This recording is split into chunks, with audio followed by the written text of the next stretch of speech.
ইফতারিতে আরও কি কি খেতে চান আপনারা চাইলে নিজেরা এই আরও অনেক কিছু বানাতে পারেন বাচ্চাদের জন্য, যারা ছোট বাচ্চা যাদের তো এইসব রোগ নাই তাদের জন্য নারকেলের দুধের সাথে আপনি একটু হলুদ অ্যাড করবেন, অর্গানিক হলুদ, সাথে একটু মধু অ্যাড করবেন, সাথে একটু খেজুর অ্যাড করবেন, সাথে কিছু বাদাম অ্যাড করবেন, করে এটাকে ব্লেন্ড করবেন।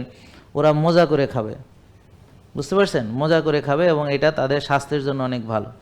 আপনারা যারা ইনসুলিন এখন ভালো, হুমায়ের ভালো, তারাও এইটা খেতে পারবেন, বুঝতে পারছেন? তাহলে যারা সুস্থ আছে, যাদের রোগ নেই, যাদের ইনসুলিন ভালো, সুগার ভালো, যাদের ওজন বেশি না, হ্যাঁ, তো আজকে তো টেস্ট করাবেন হুমায়ার কত থাকলে ভালো, 1।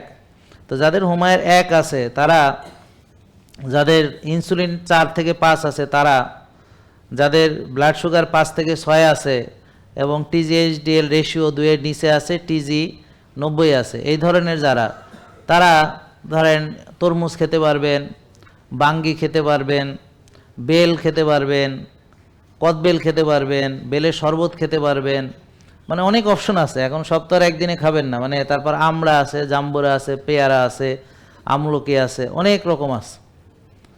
কিন্তু আমার প্রিয় নবী এত কিছু ইফতারে খাইতেন না, তিনি একটু পানি খাইতেন, একটু খেজুর খাইতেন। তো যারা ওই যে বললাম যাদের রিপোর্ট ভালো তারা খেজুর খেতে পারবেন, ঠিক আছে? তারপর ওটস দিয়ে অনেক কিছু করা যায়, অনেক ধরনের রেসিপি আছে, অনেক রকম করা যায়, আপনারা ওটাও করতে পারবেন।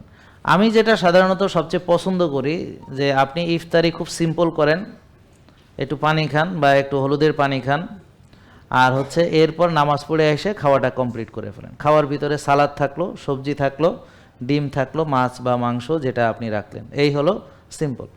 বুলেট কফি একটু খেয়ে তারাবি পড়তে যান, তারপর তারাবি পড়ে এসে তাড়াতাড়ি ঘুমিয়ে পড়ুন, তারপরে আবার উঠে সেহরিতে আমি যাদের ফ্যাট অ্যাডাপ্টেশন হয়ে গেছে তারা শুধুমাত্র লবণ মেশানো পানি খাবে, যারা ওজন কমাতে চায়। আর যারা মেনটেনিংয়ে আছে, যারা শুকায় গেছে, যাদের ওজন বাড়ানো দরকার, তারা সেহরিতে ডিম খাবে, সালাদ খাবে, বা ওই সকালের ব্রেকফাস্টটা আমরা যেভাবে করি ওটা সাহারিতে করবে।